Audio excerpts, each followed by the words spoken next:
Ndiye apa mnango ndipeza ndo meche ka movie chani. Okay. Ndiye stabanga tabwe tasunthira kuno. Ndi movie yokom. Oh. Uyikonda. Ayo sirimona movie oboyira.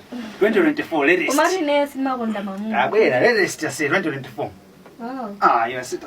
Tubana usunthira. Aya, ndispontandeka. Okay fine. Komandira latest 2024. Ndo. Aya si. Wena mama kapasi mo tawe. Kana ndibunubwino nanga. Asuntha. Sizori muzindi gwira. Mesa manifuna tuanele movie. Asuntha.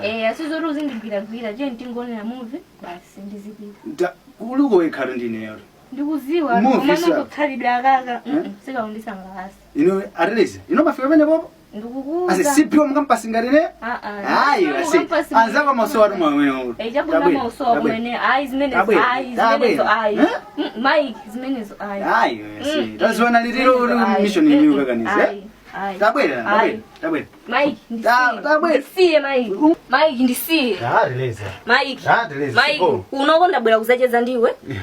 Zoti iwe ndini pali ubale wina wake sindikuziziba. Ubale mbele wankunoro. Ndezakozo ine hayi ndikufuna ndikuuze.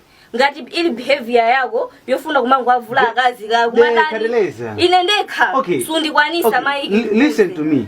Mike. Kapena muli pa video. Promise to marry. Mike. Kumuziko. Chimene ndo uchidziwa. Promise to marry.